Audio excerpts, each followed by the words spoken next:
Hey, I'm Chay Lee, and welcome to the Common Good Pod, a podcast from Faith in Action Network, the largest grassroots global faith-based organizing network.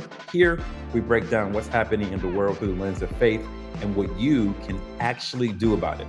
Today on our show, we have Cameron Trimble, who runs Hip Politics, an organization that mobilizes the power of the hip-hop community to talk about how the youth are fighting in the face of this tyrannical government and what lessons we can glean from hip-hop in this moment. But first, let's talk about some of the stories you should know. In Minnesota, Congresswoman Ilhan Omar was attacked during a community event at her most recent town hall when a man reportedly sprayed an unknown liquid from a syringe. Police say Anthony James Kazmierzak, 55, has been charged with third-degree assault. Omar was uninjured and continued speaking, later posting online that she refuses to be intimidated. Meanwhile, Border Patrol Chief Greg Bavino was out of his post following a recent controversy. President Trump spoke with Governor Tim Walz and Minneapolis Mayor Jacob Frey, pledging a full federal review into the fatal shooting of Alex Preddy, part of a wider immigration crackdown now under scrutiny. Also, law enforcement leaders are raising alarms about aggressive immigration crackdown that they say is endangering the public. In Arizona, one person is in critical condition after a Border Patrol-involved shooting near Arvika, about 10 miles from the U.S.-Mexico border. The FBI says it's investigating an alleged assault on a federal officer connected to the incident, though details remain unclear. The wounded person is now in custody and was airlifted to a regional trauma center for treatment. Now, this area is frequently used by smugglers and migrants crossing the border, and patrol agents regularly operate there. Federal and county officials have released no information on the suspect or what led to the gunfire. This shooting marks the third incident this month involving immigration agents following two deadly encounters in Minnesota. Philadelphia is suing the federal government over the quiet removal of slavery exhibits at one of its most historic sites. City officials say educational panels about enslaved people at the president's house site, where George Washington lived and held enslaved Africans, were taken down with no notice, allegedly to comply with a recent executive order from President Trump aimed at reshaping how U.S. history is presented. City leaders and historians are calling it an attempt to whitewash the past, pointing out these exhibits were the result of years of work to fully acknowledge the role of slavery in early America. They argue that taking them down doesn't change what happened, it just hides from public view. The administration, on the other hand, says it's restoring truth and sanity to American history by removing what it calls disparaging depictions of Americans and refocusing on national greatness and patriotic themes. Critics say that approach strips out painful but essential truths and sets a dangerous precedent for erasing stories of enslaved people, queer communities, and others whose histories have already been marginalized. This segment we like to call We Gon' Pray For You. It's where we highlight somebody in the news who needs a little prayer, a little guidance, and maybe a full-blown deliverance service. Greg Bavino, come on to the altar, brother. First of all, we saw you lost your job and they're sending Tom home to Minnesota instead. I've been let go before too. They told me it wasn't personal, more of a restructure. But you were running around Minnesota doing Nazi cosplay, complete with the salute and jacket. They got you on camera throwing gas canisters at protesters. Oh, and your goons kill people. So your firing was all your fault. They were like, my man, we don't care if you think like a Nazi or dress like one, but telling the world how bad you really are makes us look bad.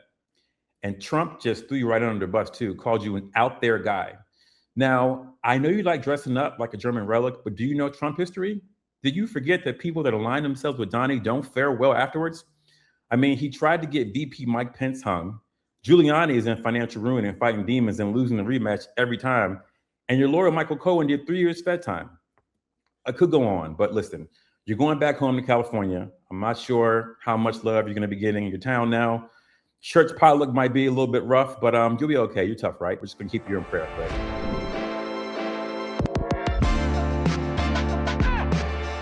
On to our chat with Cameron Trimble. His organization, Hip Politics, works with people and organizations across the political advocacy and hip-hop spectrum to amplify hip-hop voices. He's worked on the Hill and the White House, including most recently, Director of Digital Engagement for Madam VP Kamala Harris. And also, most importantly, a fellow Bison. Cam, welcome. Thank you, Chay. Thanks for having me. Hello to the listeners. I'm excited about the conversation. So just so everyone knows, I went to Howard with Cameron, so I've seen him through all the phases. We were on campus together. We were outside a little bit together. And it's just so good to see, the growth to where you are now. I feel like you always were involved and had things to say, but so happy to see what you guys are doing. Thank you, man. Thank you so much. We do go back. We were outside. So I gave people a kind of taste of what hip politics is earlier, but tell me about how the organization came together and what problem you were trying to solve when you guys first started. Hip politics was a blending of two things. I'll tell the short story in the sense that everybody growing up, depended on where, I mean, hip hop is over 50 years old now. And so whether you're 18, 28, 48, I mean, my favorite rapper, Jay-Z, is in his mid to late 50s, and but you still got people hitting charts at 19, 20, 21. So it's so multi-generational, multifaceted, and it is culture on so many levels, like American culture and now global culture. I always wanted to be a part of hip hop since I was a kid. Since I remember sneaking buying the Dr. Dre the Chronic CD with the big marijuana leaf on it, and my dad being a pastor, I wasn't supposed to have that, but also from the Busta Rhymes, buying those singles and tapes, and I go back that far. All the way to streaming, like I've just been a fan, but I didn't have a 16. uh, Never had a good 16. Knew I wasn't really producing music, but I always wanted to be a part of it. So that's always been in my mind. Going to Howard only amplified that, like the rich legacy of hip hop and so much. But I never really, I kind of eased. I always wanted to be a part of it. And then fast forward, once I got into politics and political communications, well, communications and marketing, but politics really was my venue and really helped. Helped me grow there. I left Capitol Hill to go work with some artists in LA, moved to LA for a little while back in like 2014. And the while I was out there, I was in studios with some big and small artists, and they always asked what you did. And I said, I just left Capitol Hill, and that would be a conversation piece. And so many artists, producers, there everybody had opinions, but you're like, why don't you share some of this? And like, and you can move people and things of that nature. And it was, people were kind of weren't sure about their opinions. It was a different time.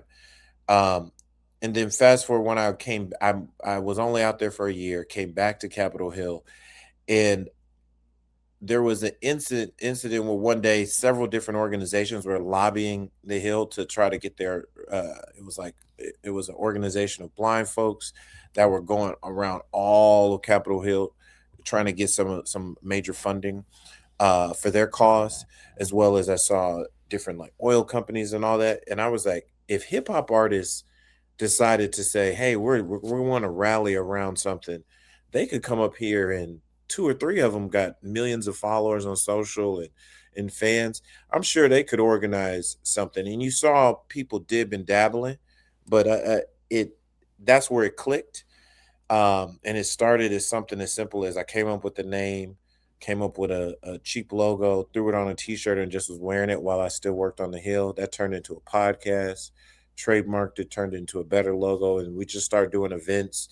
Next thing you know, it was because I had those connections in music, Howard, entertainment kind of parties and all that stuff, but still working in politics. People were constantly asking for, oh, can you connect me to this manager, this artist, this people? And like it just kind of built over time. So I think we're about to be 9 years since I put that first logo on the t-shirt. It's been about 8 years since I did my first ever podcast interview around the concept of mobilizing and educating the hip hop generation.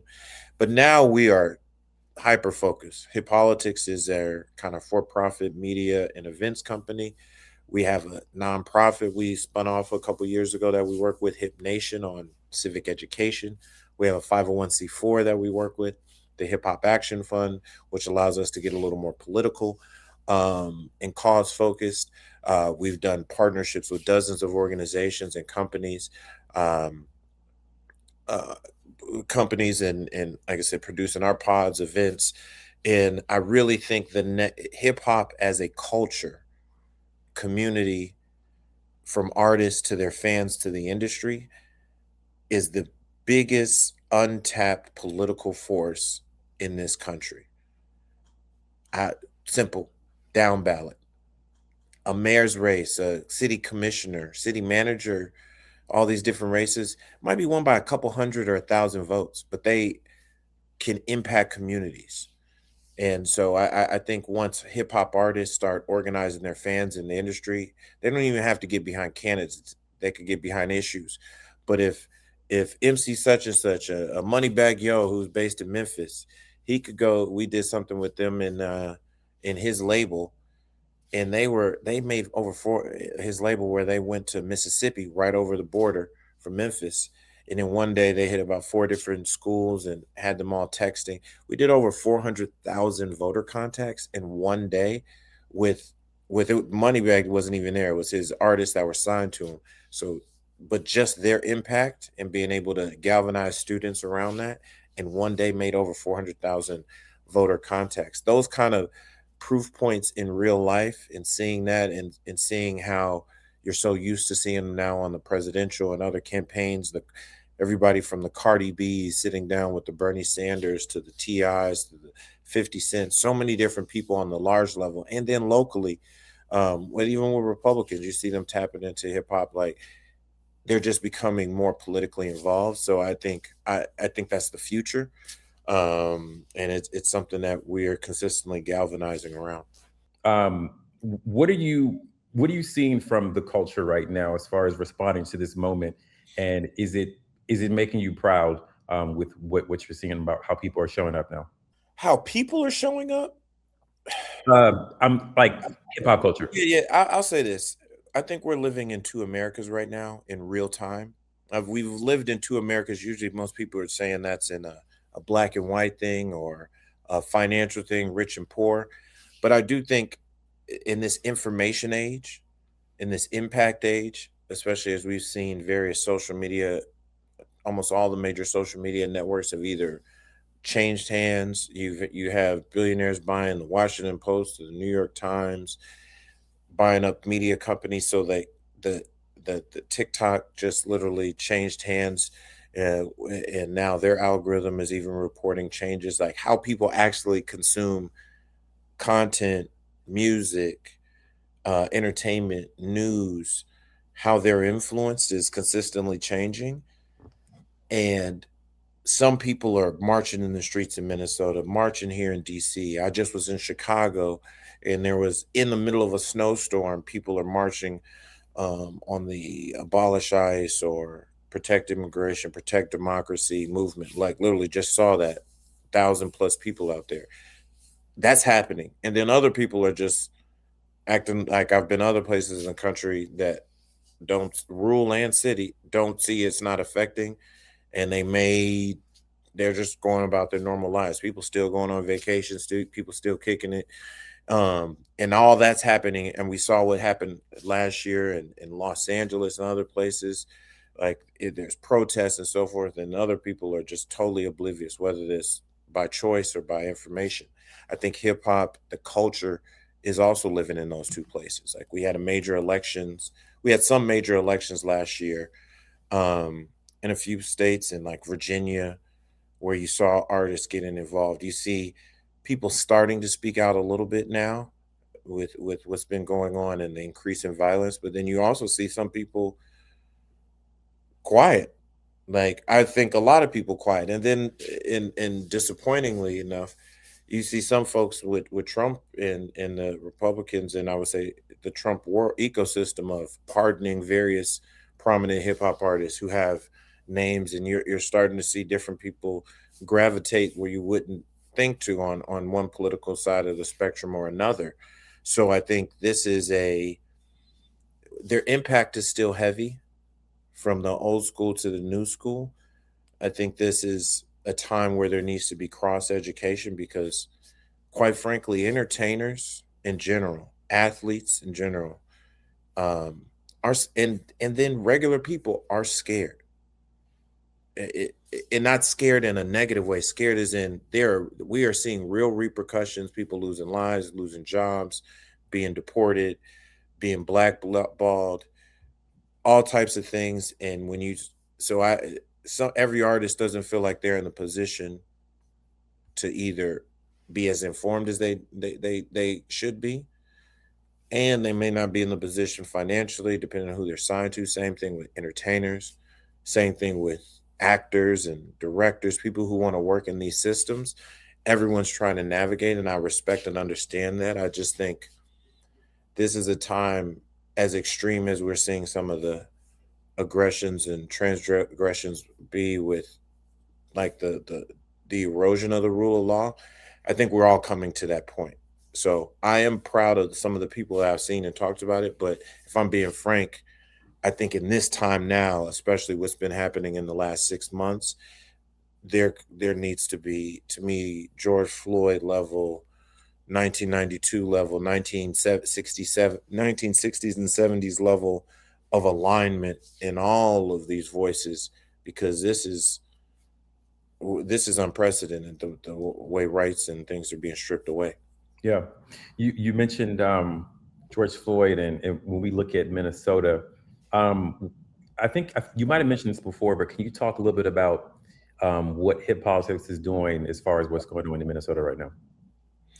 I think as a our main focus as a company and as a more, I would say, as a community, has been information. I think that's always what we were built on, both information. Information is mobilizing. I think there are a couple protests, bigger, larger protests around the country that we've been pulled into partnership on, that we're working on right now. Right now, I want us to do more. I think this is our biggest thing, is also is in support of working for various organizations and campaigns to try to get the right folks elected and moved. And then I think the last part is illuminating the stories on the ground. I think that's what I would call for anyone to do in this social media first stage, where most, even if you don't consider yourself a social media, most people hear that think young people. That's everybody. Maybe different platforms. Maybe it's the Facebook.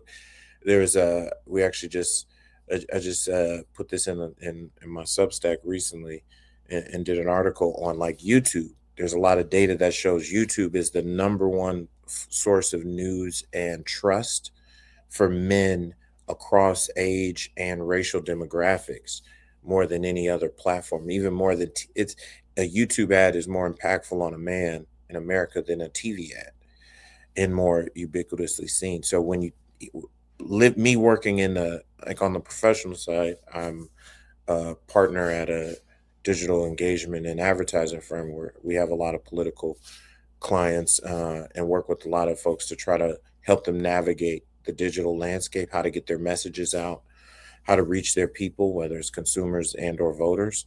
So I spend most of my day there, like my professional day there, but it always overlaps. And I think we're seeing more and more people not realizing what's going on, like say on the Minnesota side. Like if you turned on CBS News, Newsweek, MSNBC, Fox News, you're either not seeing it or you're seeing it with a very small slight sandwiched in between a bunch of other stuff. Meanwhile, people are being hurt on the ground, killed on the ground, protesting every day, general strikes being called for. Like there's so much, but when you see the power of having these phones that can live stream across every different channel, I think with everybody, it behooves people is to find people who are on the ground, find organizations of people on the ground, reposting that, not just on social. Drop it in your group chat, drop it in your WhatsApp group, drop it in your group meet, drop it, drop it in different places so people continue to see it. Because we know I mean, history has shown the power of video and photo images. I mean, God rest his soul, Emmett Till, if we go back to the civil rights movement, that was one of the biggest inflection points. Or Bloody Sunday, when people saw those images, that black and white video or those pictures, it moves people in a different way. I think George Floyd was a straw that broke the camel's back because we saw the video. And I think us seeing so much of this video, I am concerned it doesn't even feel as impactful with, I mean, black folks, we were like, yo, we've been getting assaulted our entire existence here in America. And so every now and then when you see one of us killed or see one of us assaulted, it does it, like I said, it's been a major tipping point. I am surprised that like two white people, a woman and a man, very innocently, especially the nurse, the brother who recently lost his life, very innocently losing their lives. And it seems like it is a tipping point, and you're hearing it, but it doesn't feel it still doesn't feel like you're not seeing it all over the streets. You're starting to see people organize, but there was a different level than George Floyd, and maybe this is part of a sustained thing that'll have to continue to happen. But Pam Bondi's DOJ is really demanding that voter and welfare data from Minnesota, and I find it interesting at a time when the federal government is raining down terror. They've resurfaced wanting these records. What do you think is the reason why they want this information? Like, they want to mess with our votes. I mean, if I want to be plain, this is one thing I hate. This is a Trump thing, but I'm going to say Trump, and it is Trump, but Trump is a leader and representation of a system, kind of a party and of a system. So it's not just him, because I mean, God willing, he's supposed to be termed out, so this is his last time being in office. He wouldn't want that, but as he said, when he's consistently talked about, we should get rid of mail-in votes, we should get rid of early voting, make sure you do real IDs for people so we have tons of illegals. He's consistently talked about, even when he won and when he lost and when he won again, for the last three presidential cycles, consistently talk about fraud in fake votes, even though multiple, whether it's on a state level and national level, multiple people have talked and done the research and seen like there's almost 0% or next to no fraud. So you're talking about, hey, we found a few dozen votes out of millions that may have been fraudulent. So nothing that impacted stuff. But he's been masterful in seeding a narrative from, if you go all the way back to Obama isn't from America, and how that he seeded that narrative consistently on so many different platforms and for so long, that you had people truly questioning, even to this day, if President Obama was born in America. Like, as if the checks weren't done, as in the birth certificates weren't real. He seeded that narrative. He has been seeding the narrative of trying to disrupt, suppress, and neglect people's ability to vote. And Trump has been saying, get rid of the get rid of the voting machines, get rid of online voting. We don't need same day registration. We shouldn't have early voting, because he wants to suppress the voting pool of people who he knows he's not popular with. This is another way, with Pam Bondi, with them looking for voter rolls to do what they did in Georgia and what they've done in a few other places, where they quote Texas, they'll automatically purge people based on if you didn't vote in the last election or the last two elections. do you feel like young people are embracing faith as part of their activism, or do you feel like they're more walking away from it? I think people need to have faith in something more than ever. I think where we are with attention spans, the growing economic disparity, it feels like the American dream, or the dream of democracy, is slipping away. Um, I think we see different transgressions, and which I would still argue as a small amount of churches are people who are purported faith leaders that aren't actually doing it in good faith, but that being amplified and mocked and satirized on social media is embedding in people's mind, like, it's hard to have faith in a lot of things. We just spent all this time talking about our government institutions and our civic institutions, the corporate institutions, and the church itself, or whatever, whether you're any religion, but your institutional religions. It's hard for not just young people, all people, but definitely young people who are social media native, digital native, internet native, where it's like they get to see so much more than I did when I was 15, 16, 17, or when I was 20, let alone what the generations above me got to see. So while faith may have been ingrained in them and was in our communities are more naturally more insular.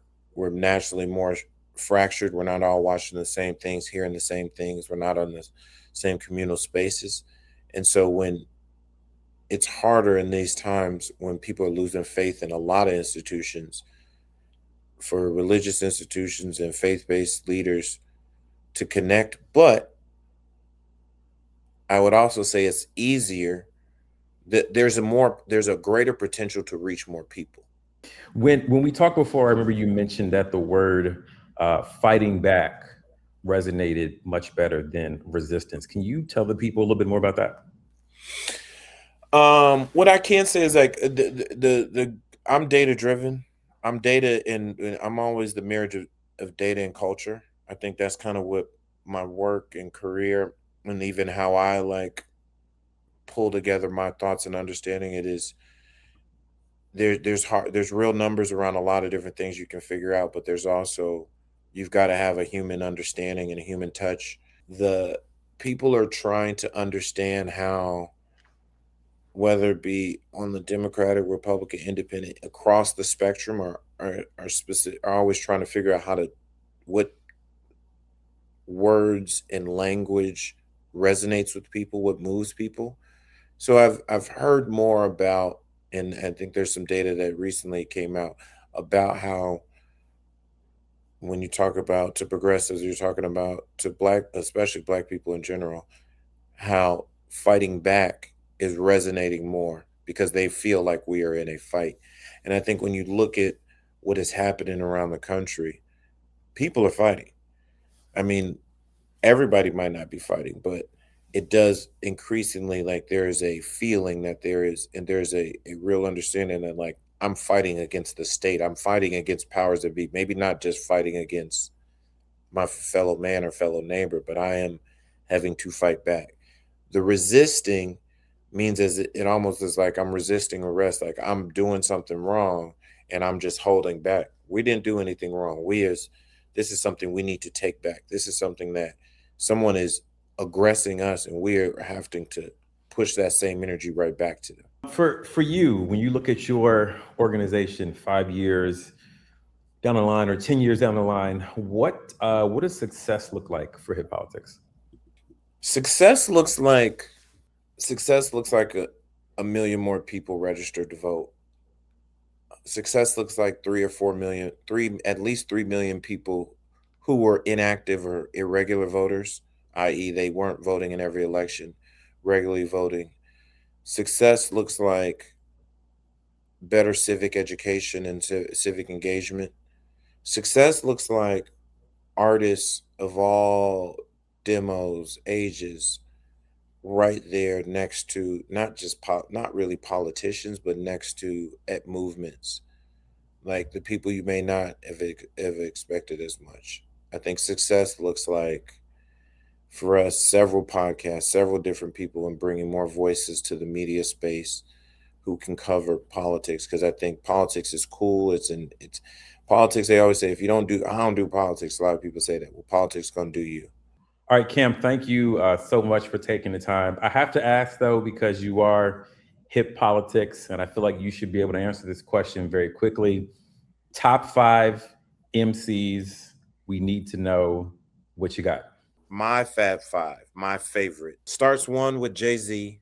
This sounds wild. I've been saying this for years, but it still is true. I was like, Jay-Z is like, in terms of the men that I've heard and taken their lyrics the most and digested in life, he's like the third most impactful. I won't say third most impactful man, but his words have been the third most next to my dad in the Bible. Oh, Is the book of Hove. Like, so Jay Z is my favorite. I think he's the greatest hip hop artist. Number two for me is Lil Wayne. I think Lil Wayne's, there's so many eras. and he's around my age, and so it's like I've grown at every stage. Number three for me is a fallen one, and he's come up into the three because if you look at my title on Spotify, he's my number one most streamed artist of the last 5-8 years. Is Young Dolph. Passed away a few years. It was killed a couple years ago out of Memphis. I not just connect to his music, I connect to his story of independence. When I think about what I'm doing with Hip Politics and my company is of like I've worked for people, but taking my own money, taking my own risks, and building something and building on that. I'm really inspired by his story. So, let's say Young Dolph. My favorite fave five is Notorious B.I.G., Biggie Smalls, Christopher Wallace.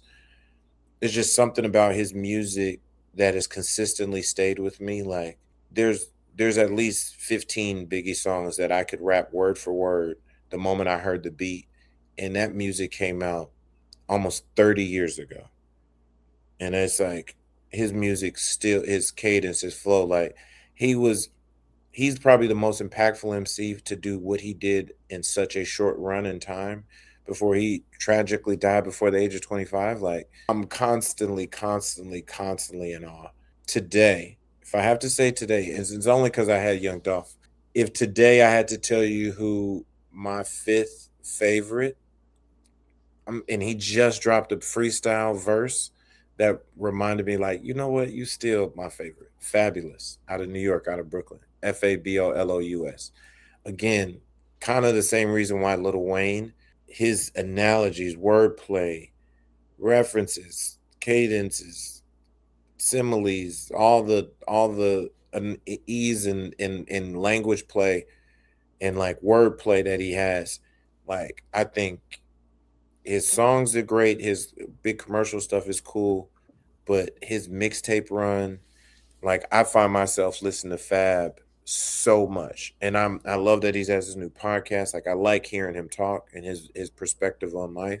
Like I've always connected to Fab. I still remember I was at Howard campus, unfortunately in DC on 9/11, and his debut album and the Blueprint both dropped, and I still found a way to like rush to the CD store in all the chaos to go pick up Fab's first like commercial album because I was a fan then, and 20 some odd years later, I'm still a super fan. So I would say if I had to go down, it would be Jay-Z, Lil Wayne, Young Dolph, Fabulous. Did I say? I said Fabulous and the Notorious B.I.G. I love it. Listen, there's one or two missing from that list that I think is going to make me call you when we're done and yell into the phone. But I do I appreciate. said my favorite. You said my favorite. I didn't say the top five of all time. Any five lists, there's one that's missing, and that's okay. Like I said, I'll call you. Can you say who? Nas. Where's Nas in all this? I like Nas. He's not my five favorite. He might be in my top 10. What he should be. He should be, Kim. He should be. Listen, I appreciate you pulling up, man. So much knowledge you dropped. Yeah, I'm sure this is going to be something people really enjoy and are moved to action by. So we appreciate your time, my brother. Appreciate you. Thank you so much. Thanks for tuning in to Common Good Pod, where politics meets purpose and faith fuels freedom. If you believe in a higher power and helping your fellow human, you're already a part of this story. Join us, give, share, and act, because when soul meets strategy, we move mountains.